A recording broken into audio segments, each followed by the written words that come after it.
Good afternoon, everyone, and thank you for joining this afternoon's webinar presentation. We'll just wait potentially another minute. I can see there's a number of attendees still coming online quite rapidly, so we'll give it just another minute today and we will commence the webinar presentation. So please just bear with us for one moment or two now.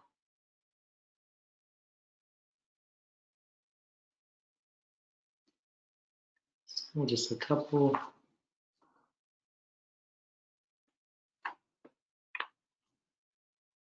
All right, well, I think in the interest of time, we'll make a start. I'm sure by the time we get into the major items in the presentation, others will have come along as well.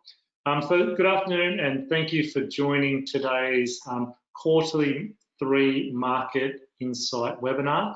I'm Brett Flacker, CEO of English Australia. It's my pleasure to be able to co-present today's session for you.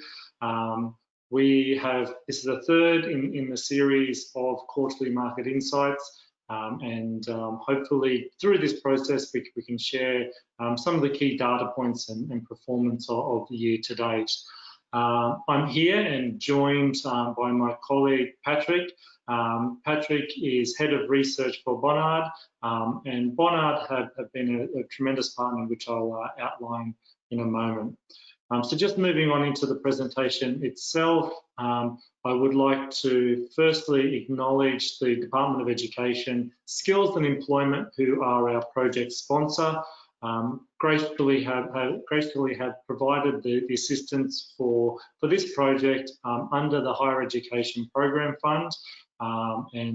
Again, once again, thanks to Steve Nerlich and the team from the International Research and Strategy Division, who additionally provide insights on a monthly basis and assist with a lot of market data, which again supports the type of research and analytics that we aim to provide as well. So special thanks to the Department of Education, Skills and Employment. I'd also like to just move on and thank our partners once again, Bonnard, who for the last 3 years have assisted English Australia with our annual market ELICOS survey, the 12-month survey which we do. Over the period of time, we've looked to innovate how we capture the data and also how we present that data to try and make it as useful and valid as possible. In this research period for Q3, we've actually had a record number of participants in the Quarterly Market Insight process, with 112 colleges actually submitting their data as part of the research. I know, and I do want to thank all of those colleges that participated during what's a challenging period, that you've taken the time to also provide your data as part of the process. And equally, I hope the report, the customised report that you'll receive, and pivot table is of support and use. But I do want to acknowledge that the hard work from the team at Bonnard that follow up and work with our member colleges and partners to try and make the process as easy and streamlined as possible. Lastly, as our sponsor of the event, I do want to acknowledge Allianz Global Assistance. Once again, our long-standing partner in our market research functions, and annually have supported our annual roadshow event. This year came on board to equally provide their support for us to be able to deliver these market insights to all of the participants. So special thanks to Allianz Global Assistance. So today, as part of our presentation, what we will do is I will commence the presentation providing a snapshot of August year-to-date commencement data. I know many of you will be familiar with that data. A number of you would subscribe to English Australia's monthly reports, our monthly market reports, where we also do our best to interpret and analyse the data which is published by the Department of Education, Skills and Employment, and I guess focus on some of the key areas for you. So I'll present that, and noting part of our proposition for doing this survey was to allow us to get ahead of the reporting pattern, so to try and provide you with market insights at a more rapid or timely, in a more rapid and timely manner.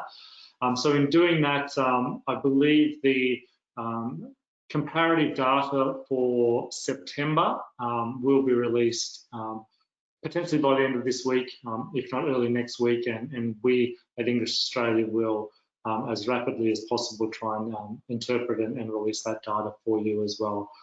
So that's today we'll focus on just what's been publicly available in August for student visa data. We'll then move into the market insights from Q3, remembering for this survey we will benchmark the 2019 and 2020 Q3 performance, but where possible also give you some insights around the year-to-date performance as well. And Patrick will lead that session looking at the headline results around study mode, student demographics, and then more detailed review, particularly in the state overview, state analysis and sector analysis. I will wrap up just with some additional insights around the student visa performance. Again, what's in that pipeline around lodgements and applications, lodgements and grants, which hopefully will provide us some lead indicators on where market performance is going from here. So moving into the presentation itself, focusing on the August commencement piece, I would just like to highlight once again, we are using Department of Education's publicly available data for this part of the presentation, focusing purely on student visa holders and the common two elements of our enrolments and commencements, which is publicly reported. As you can see, in terms of the year-to-date performance as at August, in commencements we've seen impact going from, I guess, what I would say in the non-award category. Non-award typically is the study abroad and or international foundation students. Impact has been very significant across that sector or across that area of the sector, experiencing in that period a decline and a decline of around some 42.6%. Again, moving across the screen, you'll see in the ELICOS sector, and we will go into more detail, particularly on the ELICOS sector, but we've had a decline as at August year to date of 33%. In schools, it was just under 28% down on the same period prior year. Just jumping over that for a minute into higher ed, higher education sector down just over 22%.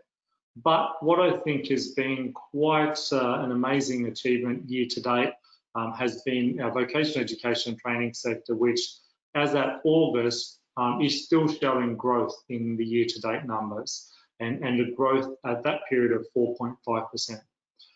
Largely the growth in vocational education commencements has come from India. India as at year to date is up over 41%. In commencing data, and Nepal, which is also showing positive just over 2% in their year-to-date data. Now, the rest of the scene across the majority of countries is essentially negative, although in schools, whilst the school sector is down, they have experienced some growth in the year-to-date data, particularly out of Hong Kong. Now, I guess it's interestingly, when we look at commencements, again, just the last point would be commencing students year to date are higher now in the vocational education sector than in higher education, some 4,500 more commencing students in vocational education. Now, heading back across the slide on enrolment, I guess we've seen kind of a similar pattern, but a little bit better for most sectors in terms of the enrolment pattern. Non-award down just over 31, almost 32%. ELICOS down 22, almost 23%. So again, slightly better in enrolment pattern than commencement, 23 versus 33. Schools down almost 18%. But once again, the anomaly or positive component would be the vocational education sector, which is up almost 13.5% as at year-to-date August. Once again, extensively supported from India, some 55.6% up in numbers out of India, and Nepal up 13% as well. Lastly, probably just to note in the enrolment pattern, the Philippines is also up some 41%, rounding out sort of those top markets in vocational education. Higher ed, slightly better off in enrolment than commencement, marginally I'd say, 3.9% down in enrolments. That kind of gives a bit of a snapshot of where things are going. For us, what we've seen for many of our member colleges, particularly those with pathway programs or which are vertically integrated from ELICOS and are offering vocational programs, there has been some resilience, and obviously that's supporting business sustainability, albeit we respect the numerous risks and challenges that the English language sector is facing at the moment. So looking at the data now on a trend pattern, particularly for ELICOS, you'll see that the downward trend was very significant between March, when obviously our borders fully closed as at the 20th of March. Typically, we would have seen in Australia a student pattern of average student weeks roughly around 13 weeks. Some of the insights that we report in our annual data. Saying that, we would have then thought sort of 3 months on from March, the sector would have been performing probably worse than what it is to date. What was really interesting was the August 2020 commencing performance, whereby although the rate of growth was obviously significant, and you can see as a contributing point, whilst year to date we're down 33%, in August the percentage change was around 56% down on prior year, but a bit of an improvement in terms of the rate of decline that we were seeing in the month prior, July. Speaking with member colleges around the reason, majority of providers are sort of stating that the adaptation to online learning is becoming more common, and the ability for providers to leverage some of their online platforms for offshore teaching is contributing to that slight growth in terms of month prior in commencing numbers. What I would note is that in that picture, China seems to be the one that has pivoted, particularly for providers that may be offering direct entry programs or EAP, Extended English for Academic Purpose courses, which would normally have that July, August commencement date, intending for a semester one prior year, post-year study. And talking to a number of colleges, that they are seeing students still interested in enrolling and commencing their studies offshore, albeit at much smaller numbers, but at least some positive numbers. And so in that period, we saw, particularly in the commencing numbers, China, which as at the August period, there was around 1,500 more commencing students between July and August from China alone. And that compares to probably the two other key source regions at the moment, Colombia and Brazil, which had about 400 to 500, so 3 times the level of growth in August alone, specifically or particularly fueled by China. So now obviously it will be interesting to observe what we've typically had in September and in prior years, September, October, strong market numbers, whether there will be a continued pattern or whether that was a particular cohort that came online for that market, ideally trying to look at SEM 1 21 commencement. Now, looking at that in terms of on, I guess, a regional level or a country level, I noted China in particular, where there had been some increases from July till August, that 1,500 odd additional commencing students. But the market is still suffering extensively and down some 44.9% year to date. Still contributing over 20% of the total market of English language commencements for Australian providers, but dropping significantly from many of the previous years where it's been sort of circa 30+%.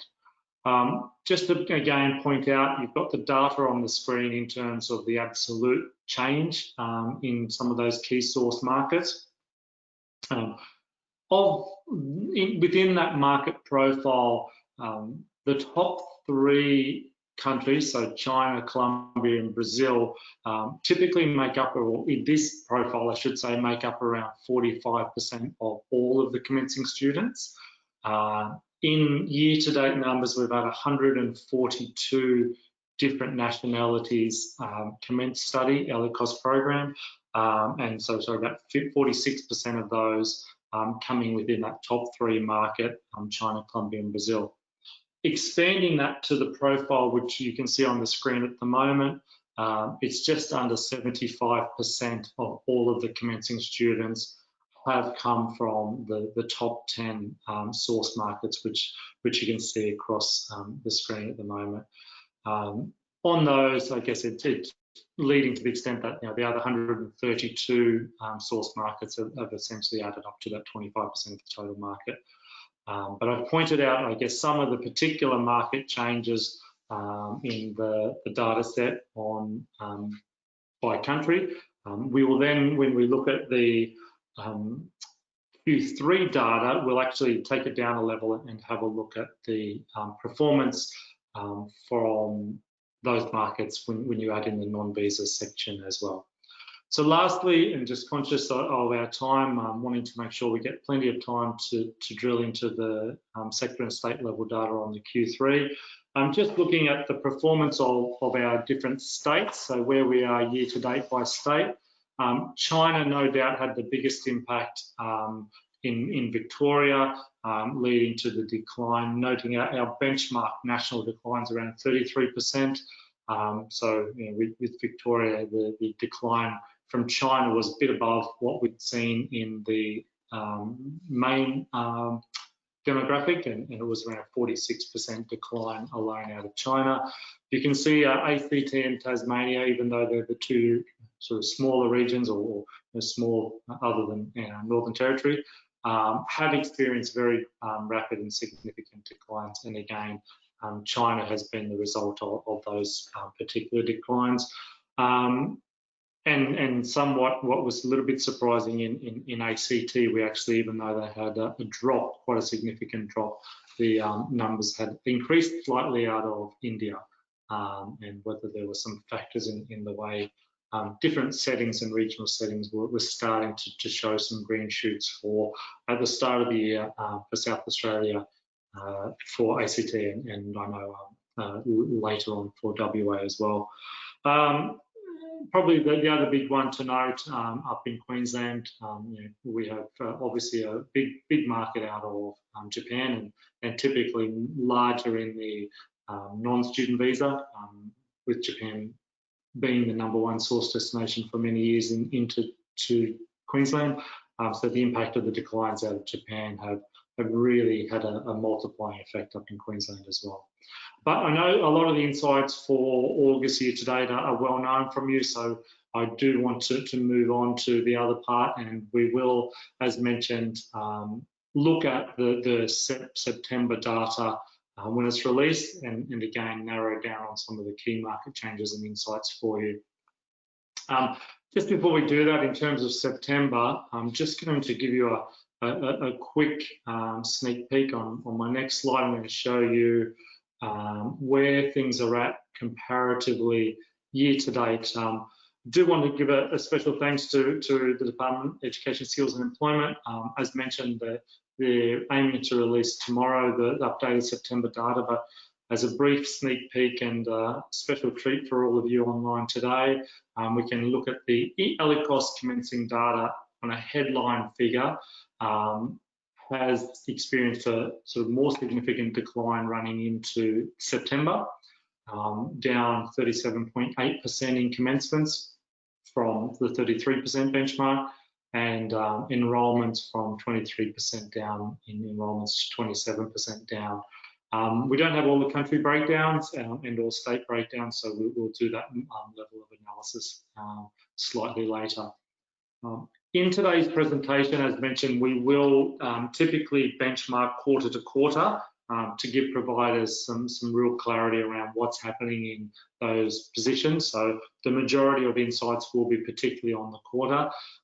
Just to note, now that we have the third data set and we can get some more reliable aggregated data within the providers, and there's been a consistent group within the 112 providers that have participated, we'll start to be able to draw out more insights for you as well.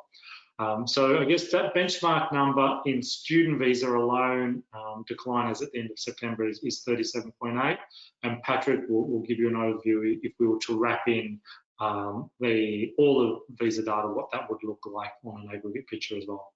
So on that, I'm now going to hand over to Patrick and allow him to give you the insights from the Q3 market survey. Thank you, Patrick. Thank you very much, Brett, for the warm welcome. Thank you everyone for finding the time to join us today on these presentations where it is my real pleasure to be guiding you through the key findings of the Q3 Insight survey.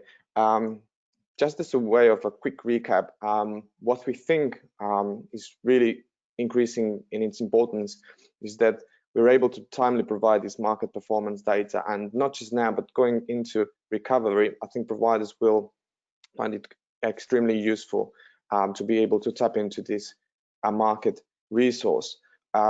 What's been also noted a couple of times is that the data is really comprehensive. It means that it covers all students regardless of their visa status.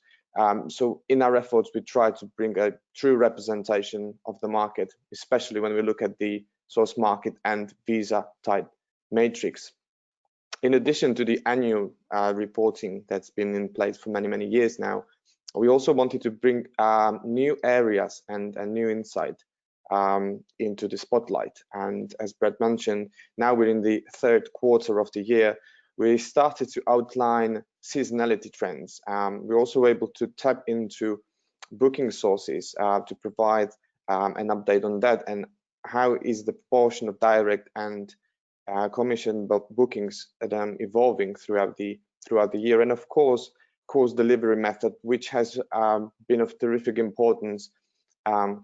And prior to launching the survey, we probably didn't anticipate how important is that one gonna get in light of the new reality. One thing that is really important for us is the research sample in itself. Similarly to the annual report, the quarterly scheme is open to all CRICOS registered providers who are eligible to participate. And in order to facilitate the participation, we're also accepting student management system exports in a way to be able to really constantly improve the sample size and making the results as representative as possible. One of the very favorable developments, and this was already noted by Brett, is that we've seen an increase in the number of participating colleges throughout the year. So this Q3 release has been the most robust to date, and we were able to get responses from 112 colleges across the board. Of these, 109 were able to report both on Q3 2020 as well as Q3 2019, and this is another important feature of the scheme, that as of year one we're already providing a year-on-year analysis, which is going to be even more important going into recovery. In terms of representation of states, this has been fairly stable over over the measured period. And we can say that Queensland has consistently been the biggest represented state in the research project. It's actually increased the number of providers from 31 to 34 in Q3. What's also important, and we would like to thank colleges for their participation, is that the other states increased in terms of number of participating colleges as well, which gives us certain feedback that the scheme so far has been valid, and we certainly hope that we'll be able to bring along new colleges to participate.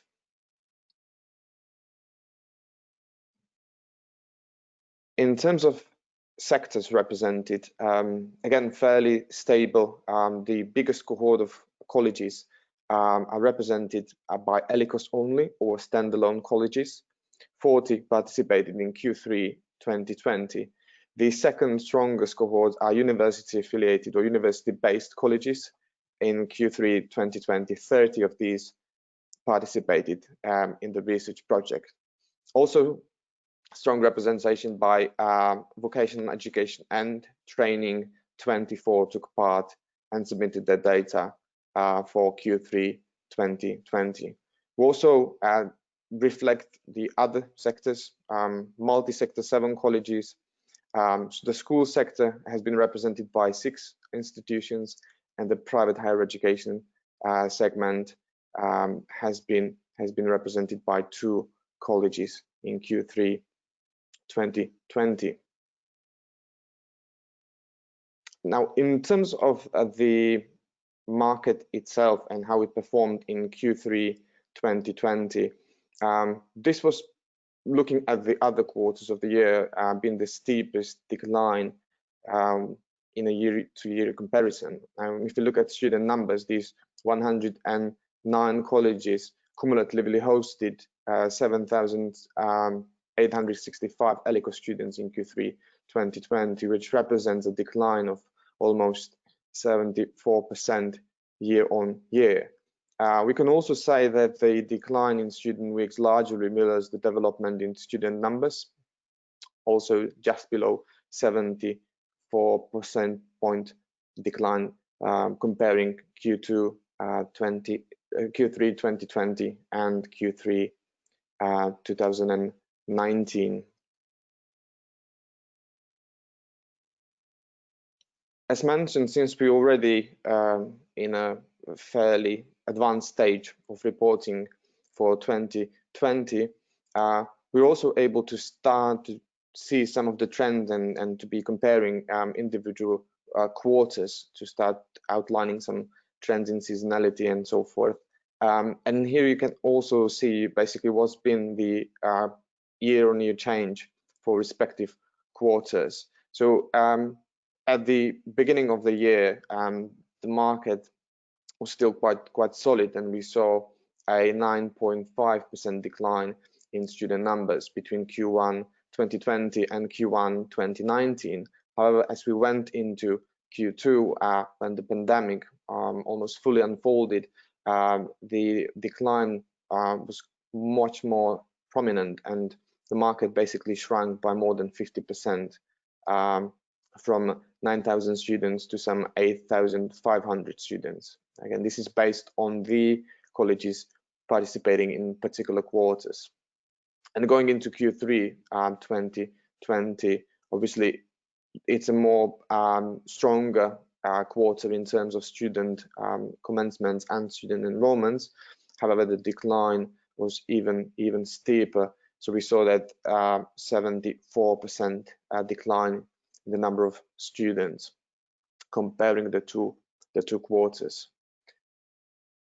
As a point of reference, when we look at student weeks, the decline in Q1 2020, 9.4%, compares to a much steeper decline in Q2.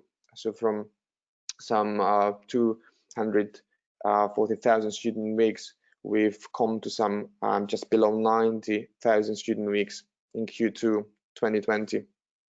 And going into Q3 2020, we've recorded this 74% decline. So overall, those 109 colleges hosted some 91,000 student weeks.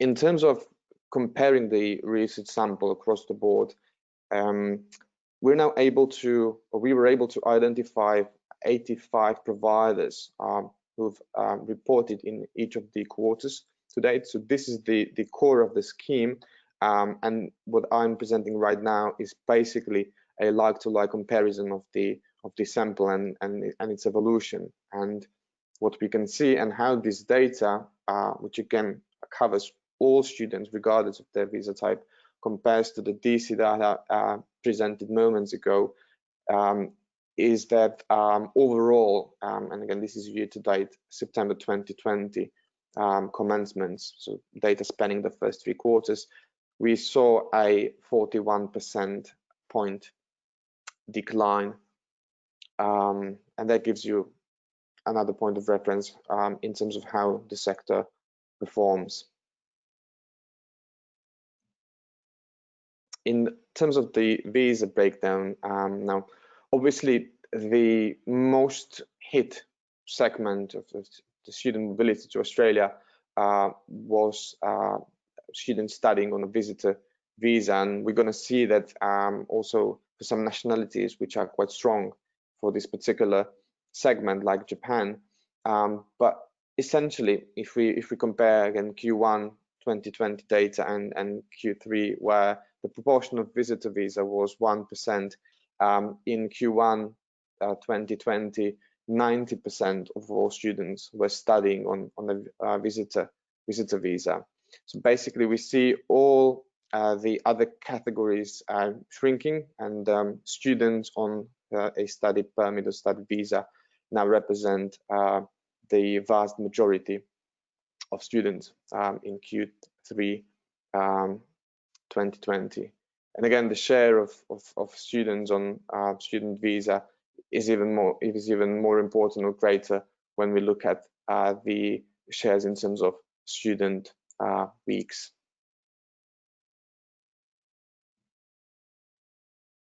Going into students by booking source, we saw that the proportion of students enrolling their courses directly actually increased, and it's been the highest of all the quarters, 18%. By way of a quick comparison to Q1 and Q2, we saw that 16% of all bookings were non-commissionable in Q1 2020, while in Q2 2020 the proportion of direct bookings stood at 14%. So pretty much stable throughout the year, and it's going to be very interesting to see how we're going to perform in Q4 2020. In terms of instruction method, this provides a really good understanding about how the market operates under the current circumstances. We see that the majority of students, or just above 50%, studied fully online, which means that they've started their course already as an online language course. We saw 41% of students reported being classes conducting face-to-face delivery, while blended, which means that the students have enjoyed both components as part of their study, represented 7% of all students in Q3 2020.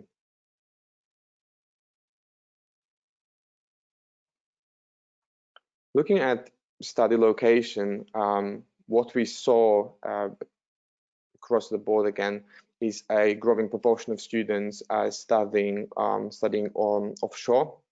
Of course, given the situation, if you look at the proportion of students in Q3, 34%, going retrospectively to Q1 2020, just 1% of all students were conducting their studies offshore.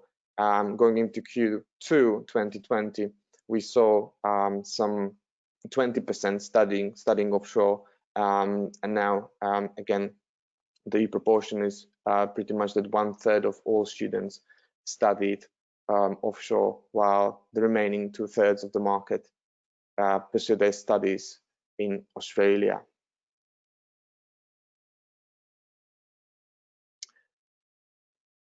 Going into a state overview, what we pretty much saw in Q3 2020 was that all states recorded a decline of more than 60%. However, there were some considerable fluctuations in terms of individual states' performance. The lowest or least impacted, in a way, state in Australia was South Australia. However, the figures, the absolute figures are quite low. So the market dropped from 1,000 students to some just below 400 students, representing a 62% point decline. If you look at Queensland, again the most represented state in the sample, the decline was more significant, more than 80% drop comparing quarter to quarter. If we look at New South Wales, the second most impacted state in Australia, 73% point decline in terms of student numbers. Victoria and Tasmania combined faring similarly, 72% point decline, and Western Australia 63% point decline, again based on the 109 colleges participating in Q3 2020. In terms of student weeks, similar development. The lowest decline was recorded in South Australia, 58%, Western Australia a 66% drop, so slight decrease in average course duration as well. If you look at Queensland and New South Wales, declines of 78 and 76% respectively. Victoria 72% quarter to quarter. Now I'm going to briefly run through each of the states to give you a better understanding of the factors shaping the developments, mostly related to source market performance. Again, these are the top 10 source countries for each of the states, and what we can see quarter to quarter is that Japan is now the 4th strongest market, being the strongest in Q3 2019. The market shrunk by some 90% year on year. China maintains a relatively strong position, though the decline was also quite considerable, from 734 to some 320 students. When we look at Brazil and Colombia, Colombia also posting a 50% decline. However, in case of Brazil, the decline was even steeper, and the market effectively shrunk by 70%. We also run an analysis of the largest increases and large decreases. Obviously, under the current circumstances, the former is of a lesser importance, but we certainly hope going into market recovery through the scheme it will be possible to record and report on any significant increases in terms of student numbers. So I will predominantly use this opportunity to talk about declines. As I said, Japan was the most impacted source country, 90% decline, followed by Brazil and China. So the top markets obviously are also to be found in this cohort of nationalities posting the steepest declines. If you look at Queensland, then we see Colombia as the most important market, again going from a 5th position to reach the #1 in Q3 2020. The decline in China and Japan, again, a bit more prominent than what we see in Asian countries, such as also South Korea, where the figures dropped from 858 students to 139 students.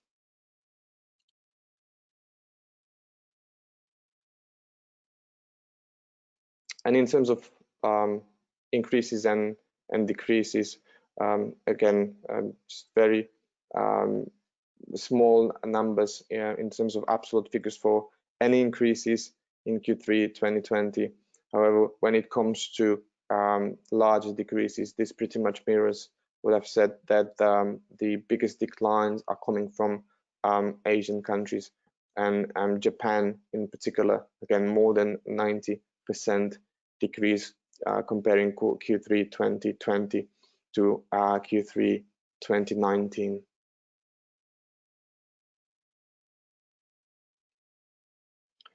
As pertains South Australia, of course, the figures are quite low, so the most important country for the state remains China, though it posted a considerable drop in a year-to-year comparison. Saudi Arabia and Oman actually fairly stable, and we saw an increase in the number of students from Oman in a quarter-to-quarter comparison, though again in absolute figures it's an increase from 22 to 28 students.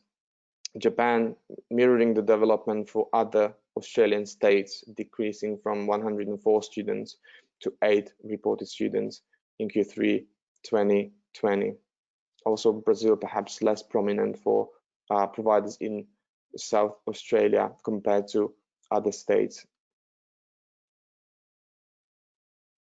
In terms of largest decreases for the state, again declines sort of across the board for mostly Asian countries, China being the first on the list, followed by Japan again and South Korea, all pointing to a more than 90% decline year on year. Actually Colombia, fairly small figures, but a relatively okay performance again in the overall context of things. And looking at Victoria, perhaps the most sort of prominent development is again the fairly stable performance of China in terms of the overall development. Colombia follows as the second most important market for the state, and again Saudi Arabia becoming the fourth most prominent market in Q3 2020.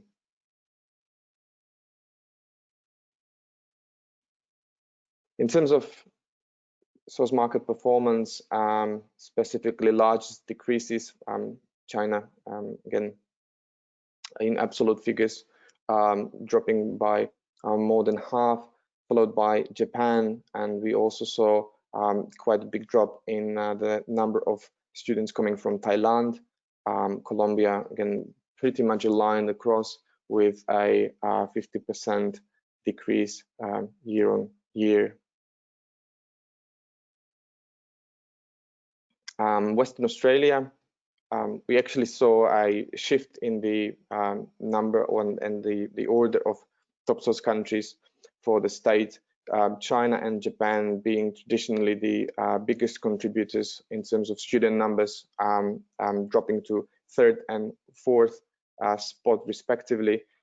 Colombia, interesting development, growing its student population in the states from 296 to 325, and Brazil sort of thanks to a lower decline in the number of students reinstating itself as the second biggest market for the state. Yep, and just a confirmation of the trends when it comes to predominantly Asian countries and yeah, that growth in terms of students from Colombia, so a 10% increase comparing Q3 2020 to Q3 2019. And just to give you traditionally an overview of the performance by different provider types, if you look at the strongest cohort, which are the ELICOS only or standalone colleges, based on the number from 40 colleges in Q3 2020, we can see that overall the market dropped more steep than the overall or average figures for the sector. So if you recall, the decline in student weeks and student numbers in fact was 74%. For standalone colleges, the decline was 77% in terms of student numbers and 80% in terms of student weeks. We also do run the analysis by source country so that you can see the performance of these, how it relates to a particular provider type. Again, one of the most salient trends is the decline in the number of students from Japan. So in comparison to Japan being the strongest market for ELICOS only colleges in Q3 2019, in 2020 it's become the fourth biggest market, and actually the differences in between markets have flattened quite significantly. Colombia and Brazil now representing the most sizable markets for ELICOS only colleges in Q3 2020. For university-based or university-affiliated colleges, we actually saw the trend in student numbers mirroring the overall development. So essentially decline from 9,600 students to some 2,500 students in Q3 2020. In terms of student weeks, naturally, given the longer average course duration for this particular cohort, the change in student weeks was less steep, and university affiliated centers recorded a 69% drop year on year.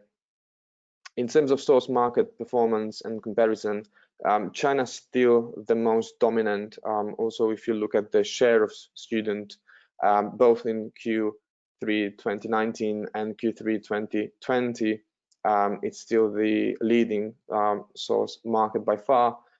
Japan contributing by 182 students, which however represents another 80+ % point decline year on year. Quite strong representation of students from Saudi Arabia and Vietnam, which is now the fourth biggest market after it sort of dropped less deeply than South Korea, which is now the fifth most important market for the university segment. Vocational education and training, traditionally representing an important segment of the market. In terms of the annual change in student numbers, we saw that the sector's faring quite well in comparison to other sectors. Student numbers dropped by 66% year on year, going down from 6,300 to 2,000 students. In terms of student weeks, though, the sector has noted a steep decline, which amounted to 71% comparing the respective two quarters. Nationality-wise, we saw that Colombia and Brazil maintained the leading positions in Q3 2020. Thailand also more prominent than some of the other Asian markets. South Korea, despite the big drop, remains a fairly significant market for the sector, slightly more than China. We also see Spain, Chile, and India quite neck to neck, and a big decline in terms of students from from Japan, going down from 520 to some 53 students in Q3 2020. For the other sectors, which are smaller in their nature, I'm just going to go through the top headline figures. For the multi-sector segment of the market, the change in student numbers average out to 60% in terms of student numbers and 57% in terms of student weeks. So colleges were able to sort of outperform the overall development, especially in terms of student weeks.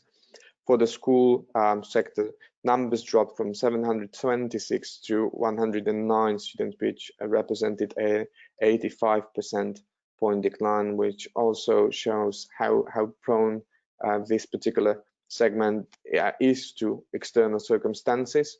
In terms of student weeks, the sector noted a 76% decline quarter to quarter.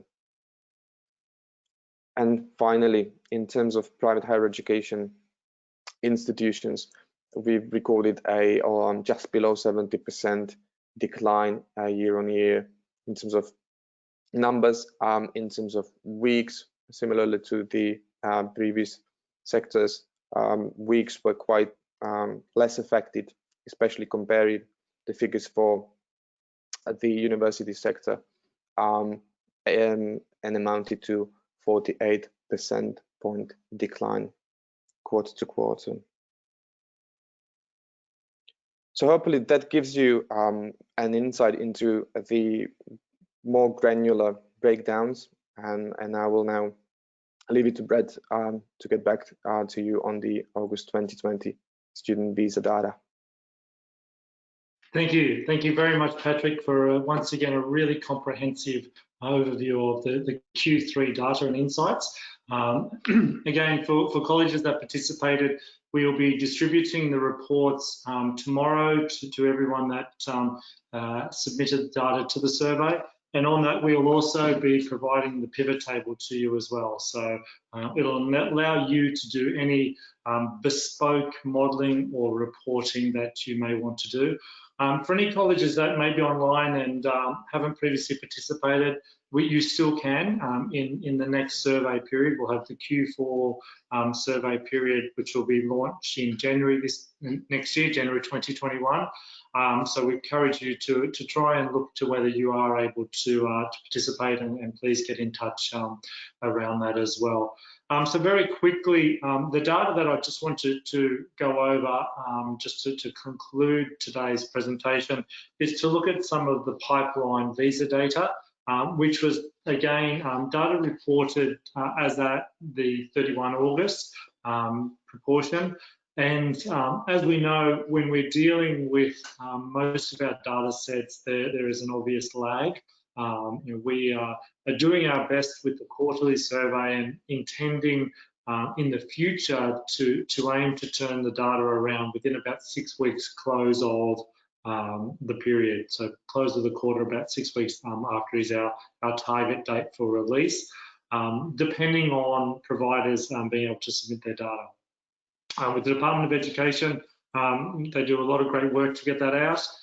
The lag in the Department of Education data is also around some ways in which providers update prisms, and the last few months have been, I guess, probably more lumpy than normal, as providers haven't been able to or haven't activated commencements or deferrals or changed enrolment status as promptly in PRISM. So perhaps just a call out to everyone to make sure that's updated as promptly as possible, because that does provide much better data in the publicly reported student commencement data. So when we're looking at grants, I think it's worth noting once again that in grant data, we deal with the primary visa holder, something that we are working with the Department of Education and Home Affairs now to see whether we can start to disaggregate some of that future pipeline. Education twice a year do release a snapshot, a research snapshot, which looks at the pathway, ELICOS pathway enrolment pattern, which for many countries shows the correlation between studying English language and then going into that primary visa, be it higher education, vocational education, schools. So here, this data is obviously talking about primary visa only, and therefore ELICOS, some of the ELICOS pathway students are captured in higher education. What we've seen in this period, financial year, 31st of August 2020 compared to the same period, 2019, has been a decline of around 100,000 grants. Obviously, we had a period in that those months whereby visa processing was delayed. However, where feasible, and most visa processing offices are now operating again, most biometric centres are now open again, and English assessments are for the most part accessible again. So we hope to see some rapid change in this data. But that 100,000 decline was some 40% down on the prior year, which is the most stark decline we've had, in certainly most memory. 2010 was a much better performance indeed, and that was when most people would say was the worst prior experience. And at that point, market was only down around 22%, just to give you a bit of perspective. Now, the higher education, obviously, as you can see, the largest ship sailing, but also experienced the greatest decline, just over 30% down in visa grants. So those are those that are granted but not yet commenced, coming down the pipeline.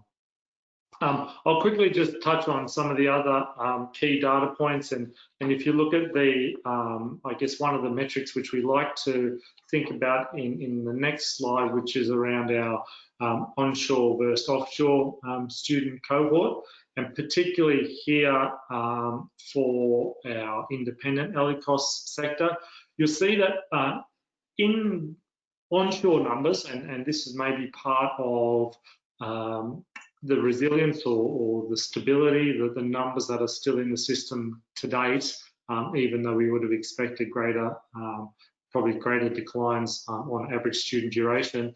Onshore student visa grants are actually only down about 10%. But what you can note is the size of the market and that typical refueling of the market in the offshore visa grants. Now, in comparison to the 10% down in onshore, outside Australia is down almost 75%, and trailing, with very minimal numbers down the bottom.